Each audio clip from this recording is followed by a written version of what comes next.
Muito bem, queridos, nós estamos fazendo, o nosso mergulho, na nossa confissão de fé. Lembrando que a confissão de fé, ela nada mais é do que uma organização do nosso pensamento, uma organização das nossas doutrinas, A palavra de Deus, ela é essencial, ela é fundamental. A confissão de fé não é. Quando nós dizemos que ela é um símbolo de fé, ela sim é um norte, é assim que a gente usa, o conceito de ser algo que nos aponta para a palavra de Deus. Então nós temos todo o nosso pensamento, todas as nossas doutrinas, nós temos elas organizadas nessa forma de confissão de fé, E no caso a confissão de fé de Westminster, que é o nosso símbolo de fé. Nós estamos estudando o capítulo 1, que é o capítulo das Escrituras, Se vocês abrirem aí, a gente vai ler capítulo 1 da Escritura Sagrada. Então esse é o capítulo referente à Escritura Sagrada. E nós temos aqui alguns parágrafos, que são relacionados a ele, que vai até o artigo 10, tá bom? Ou 10º parágrafo, como você achar melhor. Mas a gente tem, nesse capítulo, nós temos tudo o que nós pensamos a respeito da palavra de Deus. E o interessante é que é tudo condensado com poucas palavras, Não é uma coisa extensa. Por isso é o nosso símbolo de fé. O pastor está preparando um sermão, ele está com alguma dúvida em alguma doutrina, então ele vai lá no símbolo de fé e numa breve leitura ele já se localiza, Se você precisar estender o seu conhecimento para ficar ainda mais claro, você pode buscar outros livros, mas aqui nós temos o que é essencial. E por isso a igreja presbiteriana, ela se mantém na mesma doutrina desde os tempos da reforma, Porque nós temos um símbolo de fé. Como eu falei, a nossa única regra de fé e prática é as Escrituras. Ela é infalível. A confissão de Westminster não tem o mesmo peso, mas ela é um símbolo, um norte para nós, ok? Então, o primeiro que nós estudamos, foi na semana passada, nós vamos passar por ele de novo e nós vamos entrar agora no segundo ponto. Nós vamos fazer uma progressão desse conhecimento. Então, vamos fazer só um flashback para a gente se acostumar com o primeiro capítulo, E o primeiro ponto foi: ainda que a luz da natureza e as obras da criação e da providência manifestam de tal modo a bondade, a sabedoria e o poder de Deus, que os homens ficam inexcusáveis, todavia não são suficientes para dar aquele conhecimento de Deus e de sua vontade necessário à salvação. Por isso foi o Senhor servido em diversos tempos e diferentes modos, revelar-se e declarar à sua igreja aquela sua vontade. E depois, para melhor preservação e propagação da verdade, para o mais seguro estabelecimento e conforto da igreja contra a corrupção da carne e a malícia de Satanás e do mundo, foi igualmente servido fazê-la escrever toda. Isso torna a Escritura Sagrada indispensável, tendo cessado aqueles antigos modos de Deus revelar a sua vontade ao seu povo. Então, só para a gente fazer uma breve recapitulação, do nosso estudo. Foi necessário que Deus desse o conhecimento dele para nós, suas criaturas, porque nós perdemos a capacidade de discernir quem é Deus desde que saímos da presença dele no Éden. Então foi necessário que ele se comunicasse, já que nós não temos capacidade, os nossos sentidos, eles são limitados para entender, compreender quem é Deus, ou compreender o ser de Deus. nós temos o testemunho de Deus através da natureza, né? Nós chamamos isso de revelação geral. Quando nós olhamos para a natureza, quando nós olhamos para nós mesmos, criaturas, nós percebemos que há um Criador, existe um Deus que criou todas as coisas. É impossível negar essa realidade. Isso porque a natureza não pode criar a si mesma. Não existe essa possibilidade. Ela passou a existir em um determinado momento, né? Então, se houve um início, alguém precisa ter deflagrado esse início, né? Nós sabemos que foi o Criador. Deus, o Criador, ele deu início ao universo.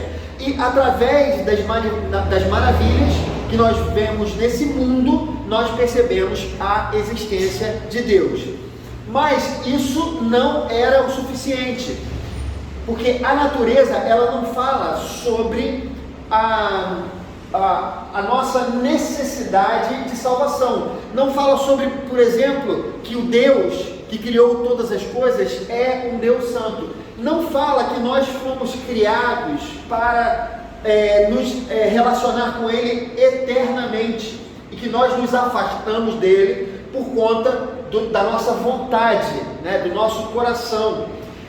Nada disso nos é comunicado através da natureza, e por isso Deus precisou se revelar. Ele antigamente se revelava diretamente para as pessoas. Desde que o homem saiu do Éden, era assim que Deus fazia. Então Deus chegava a um e dizia: olha, eu sou o Deus criador desse universo. E aí ele dizia um pouco a seu respeito. E Deus ia pensando pessoas, mas como num telefone sem fio, né? Eu usei essa analogia, como num telefone sem fio, essa revelação de Deus, a partir do momento em que ela era passada para outras pessoas, isso ia sendo perdido, e todo tipo de distorção a respeito de Deus passava a confundir as pessoas no momento em que elas buscavam ou queriam, desejavam buscar a Deus. Então era necessário que alguma coisa fosse feita para que essa revelação ela fosse mais efetiva. E por isso, visando Jesus Cristo, né, que é a revelação máxima de Deus, ele pensou um homem, e através desse homem a sua descendência, porque Deus através dele iria se revelar e também trazer o seu filho, que é o ápice dessa revelação divina. Então foi esse processo que aconteceu. A Bíblia, ela foi sendo registrada conforme o próprio Deus ia soprando a sua palavra para aqueles seus escolhidos, e isso foi fazendo com que a palavra de Deus ela fosse sendo registrada, porque sendo registrada, sendo escrita, a revelação de Deus passava a se tornar algo mais efetivo. Nós não precisaríamos mais de pessoas recebendo esse conhecimento de Deus e de outras pessoas passando esse conhecimento de Deus de maneira parcial. Deus agora, ele escolheu uma forma de passar a sua revelação de uma maneira efetiva, e por isso a Escritura Sagrada, a Bíblia, foi escrita, e ela é indispensável para nós, porque sem esse conhecimento de Deus, ninguém de fato consegue entender quem é o Criador de todas as coisas, e por que a gente está aqui, o sentido da vida e tudo mais que vocês sabem. Até aí, tá tudo bem? Ok? Então eu fiz esse flashback com vocês, né, para deixar vocês aí com as coisas mais claras, né? Vamos ao segundo ponto aqui do nosso estudo. Capítulo 1, agora nós vamos ao parágrafo 2º. Sob o nome de Escritura Sagrada ou Palavra de Deus escrita, incluem-se agora todos os livros do Antigo e do Novo Testamento, todos dados por Deus, por inspiração de Deus, para serem a regra de fé e prática. E a partir daqui nós vemos que eles definiram, ou eles na verdade registraram quais eram os livros que nós entendemos como livros inspirados por Deus, tanto no Velho Testamento quanto no Novo Testamento, né? Esse aqui é um registro da Igreja Reformada. Esse é um ponto importante. Por quê? Porque havia uma diferença entre o cânon da Igreja Católica e o cânon da Igreja Protestante. Então, na confissão de fé, os livros, eles foram registrados, porque eles entendiam que eles já haviam sido identificados pela igreja, e esse é um ponto importante. Nós vamos ler alguns textos desse aqui que nós temos, que ele está aonde? Aqui, as referências bíblicas, tá? Vamos abrir Efésios capítulo 2, versículo 20. E aí, esses textos, eles vão corroborar com esse parágrafo aqui da nossa confissão de fé. Efésios capítulo 2, versículo 20. Alguém pode ler? Edificados sobre o fundamento dos apóstolos e profetas, sendo ele mesmo Cristo Jesus a pedra angular. Isso. O que nós temos aqui, queridos? A primeira questão que é importante a gente entender, quando eles redigiram esse parágrafo, era que esses livros, eles eram livros inspirados por Deus, mas havia um determinado critério. Era necessário que livros inspirados por Deus não fossem iguais a livros inspirados no sentido comum da palavra, né? Vocês conhecem alguma música assim que ela é muito, não digo uma música cristã não, digo uma música assim que você acha ela muito bonita, uma letra, enfim, que quando você ouve você fica tocado, alguma coisa assim? Você pode dar um exemplo para mim? Alguma dessas? Fala para mim. É uma música do Valdemir que eu até achava que tinha tudo a ver com gospel, mas ele não tem nada a ver. É onde Deus possa te ouvir. Conhece? Não sei se eu conheço, acho que eu não conheço.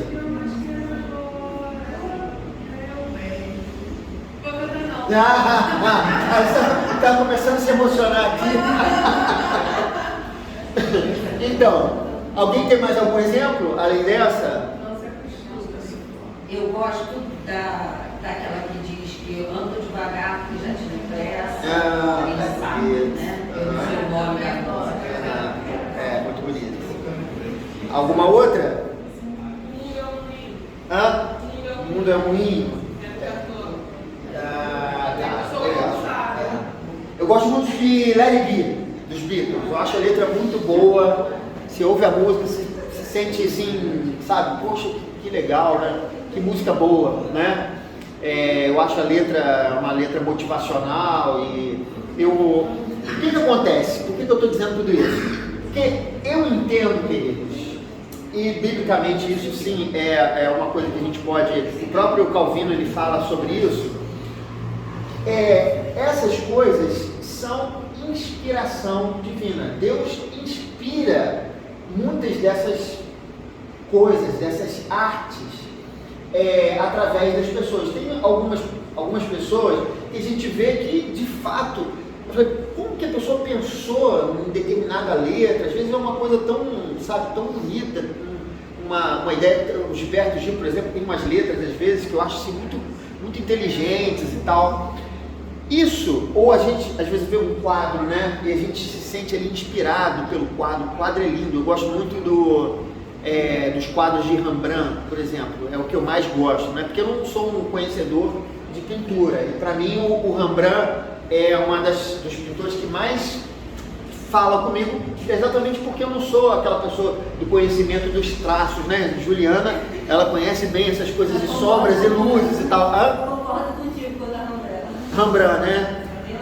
E eu sempre vejo ali aquelas, não só, para mim não é uma questão técnica, mas os retratos que ele faz. Ele tem ali o filho pródigo, por exemplo, ele tem uma de uma cirurgia que as pessoas estão fazendo. Eu acho, sabe, parece que ele conta uma história com alguma coisa. Eu vejo nisso inspiração.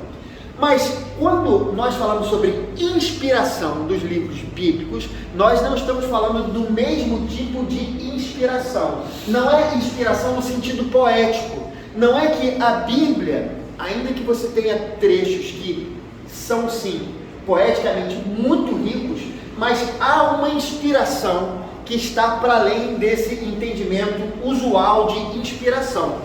Entenderam? Então, quando a gente fala que a Bíblia ela é inspirada, nós dizemos que a Bíblia foi algo dado por Deus. Como a gente falou, a Bíblia tem uma questão que é principal, porque ela aponta para Jesus Cristo. Ela fala sobre a salvação.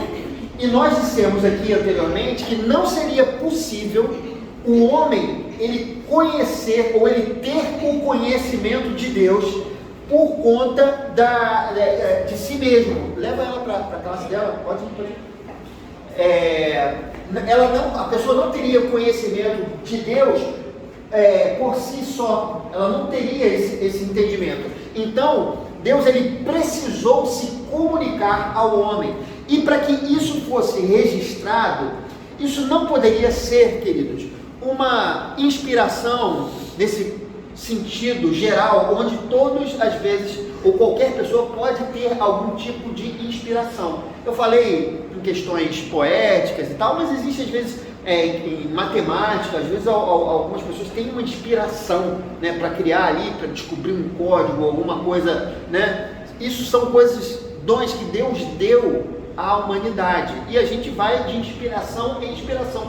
Grandes saltos científicos são, às vezes, por conta de inspiração, né? O pessoal conta que a lei, dizem que é mito, né? Mas é só para dar uma ideia para vocês, que a lei da gravidade foi descoberta a partir do momento que a maçã caiu na cabeça, como é que era o nome dele? Isaac Newton. E a partir daí, ele teve um insight sobre a lei da gravidade.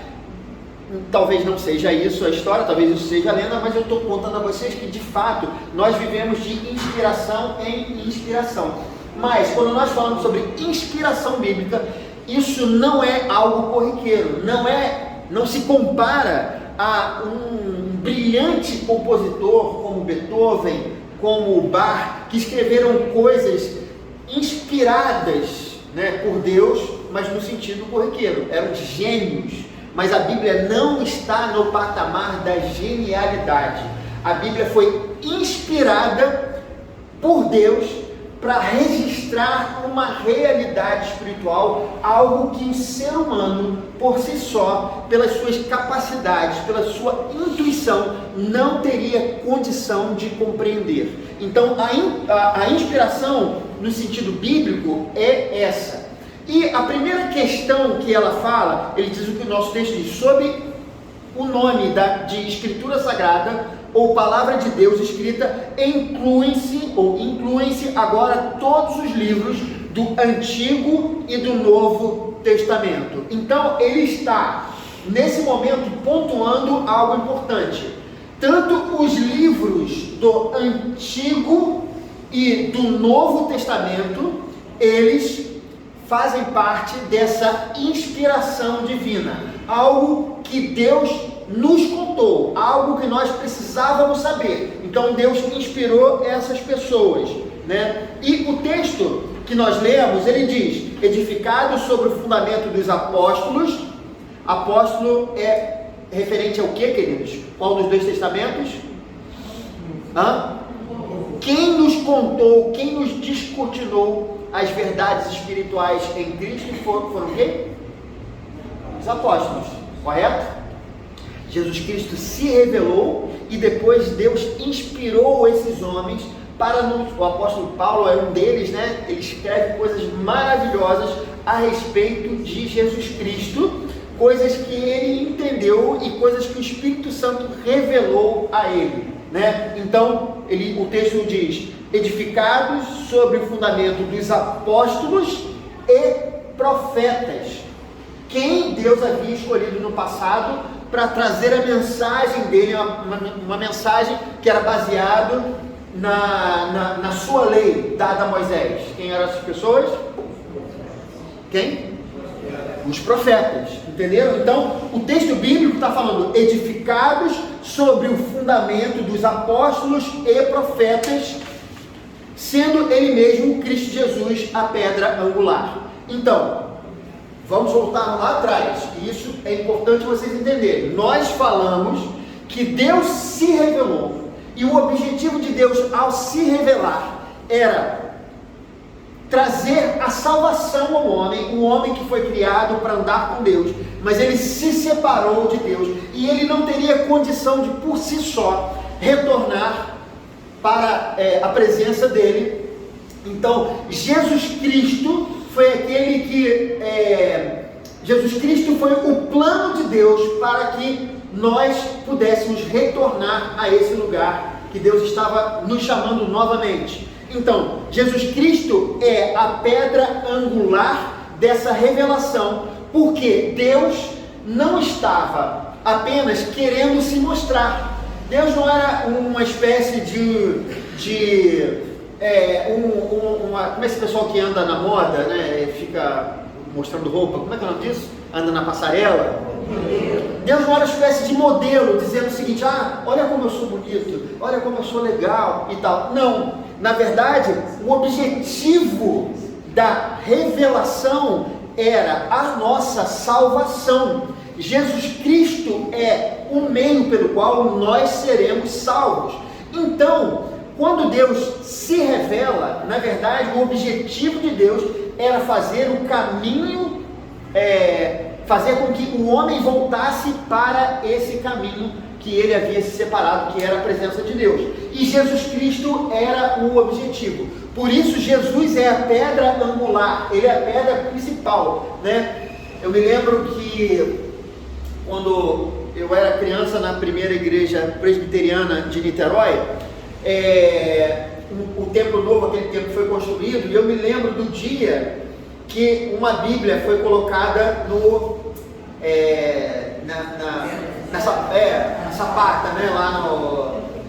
Exatamente, a pedra fundamental. Lembra desse dia? Eu lembro desse dia, a gente colocando, eu não entendi nada, eu era uma criança, né, uma Bíblia, eu via aquela Bíblia e tal, todo mundo assim feliz com aquilo, e eu lembro daquilo. Aquilo é uma representação dizendo que Jesus Cristo é a pedra fundamental da igreja, né? É o pilar principal. E pedra angular é exatamente isso. Jesus Cristo é o pilar do Evangelho. Ele é o pilar da revelação de Jesus Cristo. E tudo o que ele tinha para nos mostrar, ele veio revelar o Pai.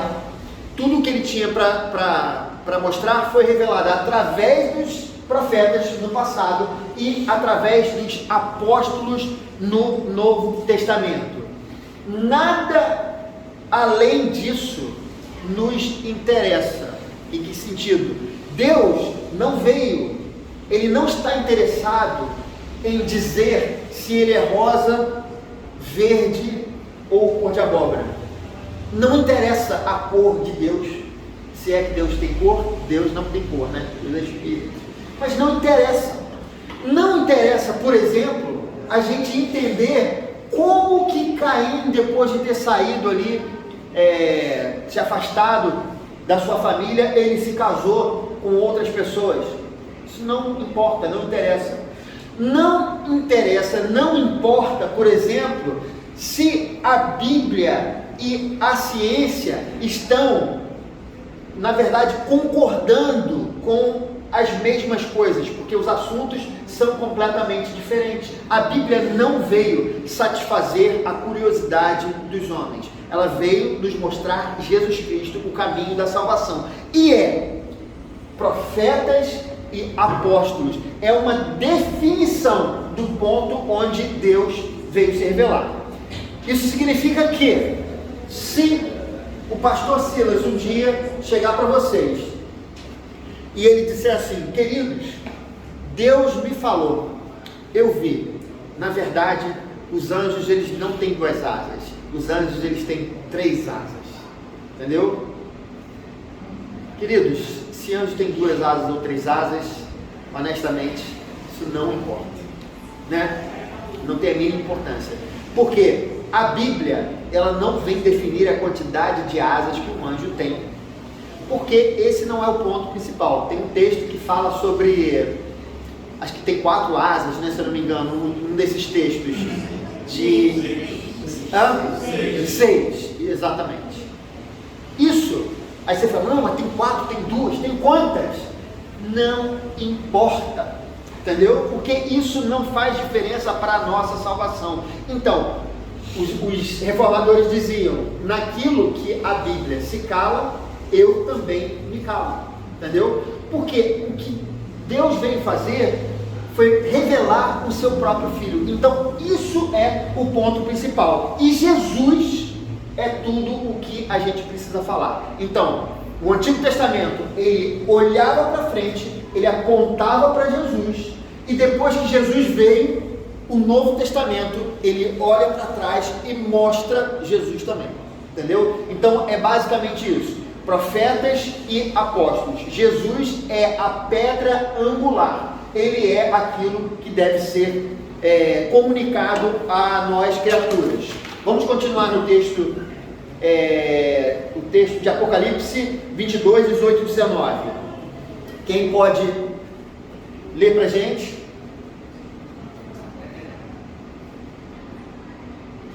E eu, a todo aquele que ouve as palavras da profecia deste livro, testifico: se alguém lhes fizer qualquer acréscimo, Deus lhe acrescentará os flagelos escritos neste livro. E se alguém tirar qualquer coisa das palavras do livro desta profecia, Deus tirará a sua parte da árvore da cidade santa e das coisas que se acham escritas neste livro. Exatamente, aqui está falando sobre o livro de Apocalipse, aquele trecho final do livro que fala sobre a profecia. É importante a gente entender que o livro de Apocalipse está falando sobre toda a revelação de Deus, não apenas do último livro, mas de toda a revelação. Você vê um paralelo claro entre os livros da Bíblia ou a história bíblica ali nas páginas do Apocalipse. E aqui esse texto bíblico nos diz que se alguém lhes fizer qualquer acréscimo, Deus lhe acrescentará os flagelos escritos nesse livro, e se alguém tirar qualquer coisa das palavras do livro, dessa profecia, Deus tirará a sua parte da árvore da vida. Isso aqui é uma questão importante. O que foi revelado, está revelado. Ponto final. Não adianta a igreja presbiteriana querer acrescentar alguma coisa a mais na revelação de Deus. Por isso, nós dizemos que a nossa única regra de fé e prática é as Escrituras. Isso aqui é tão somente o nosso símbolo de fé. Isso aqui é importante como uma ferramenta, mas palavra de Deus é a Bíblia. O que Deus tinha para falar sobre a nossa salvação já está falado. E, obviamente, isso aqui está fazendo referência a uma outra vertente cristã que adicionou algumas coisas ao Evangelho. A gente vai falar isso mais à frente. Então, o que Deus tinha para falar, está falado. Não há mais nada para ser falado para nós. Jesus é a imagem do Deus invisível.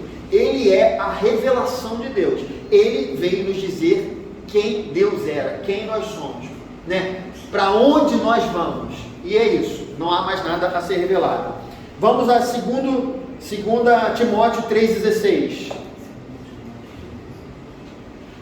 Toda a Escritura é inspirada por Deus e útil para o ensino, para a repreensão, para a correção, para a educação na justiça. Isso. Toda a Escritura é inspirada por Deus. E aí, o termo que é usado, né, em grego para essa palavra inspirado é theopneustos, que tem a ver com sopro. Deus soprou a sua palavra, Deus inspirou as pessoas para que elas escrevessem esses livros. Ou seja, há um limite ali. Deus, ele se revelou em Jesus Cristo, mas não apenas isso, porque ele se revelou também no passado, mas houve um momento da revelação que ele passou a inspirar as pessoas para que esses livros eles fossem escritos. Deus soprou as suas palavras. E diferente daquela pessoa que a gente conhece, que botava a mão aqui e ficava em transe e escrevendo, né? Vocês sabem de quem eu estou falando, talvez os mais antigos aqui, mais novos não sei, né? Mas era uma figura que tinha de uma determinada religião, e ele botava a mão assim, ele entrava em transe, e aí ele saía escrevendo o que os mortos diziam, ficavam soprando para ele alguma coisa, né, para ele escrever. Não é nesse sentido. A Bíblia foi inspirada no seguinte sentido, que Deus foi conduzindo aquelas pessoas para que elas registrassem o que era a palavra de Deus. E aí, queridos, eu vou dar um exemplo para vocês. O apóstolo Paulo, quando ele escreveu várias cartas, não apenas essas que estão registradas, para os irmãos de Corinto, ele escreveu 4 cartas, segundo o que nos dizem os estudiosos. Mas o interessante é que das 4 cartas que ele escreveu, apenas 2 são consideradas livros inspirados por Deus. Veja que a inspiração, ela não era da pessoa. Não é porque Paulo era uma pessoa genial, e Paulo era uma pessoa genial. Paulo é alguém muito fora da curva, digamos assim, em termos de intelecto, né? Mas não era esse o ponto. Não era tudo que o apóstolo Paulo falava que era inspirado por Deus. Essas 2 cartas, por exemplo, ele escreveu a uma igreja que dava uma baita dor de cabeça, era uma igreja problemática, né, que dava uma baita dor de cabeça, e ele escreveu essa carta tentando resolver o problema que havia naquele lugar. E a questão é, muitas vezes eu me pergunto, será que o apóstolo Paulo, ele tinha consciência de que aquilo estava se tornando um escrito que seria considerado bíblico?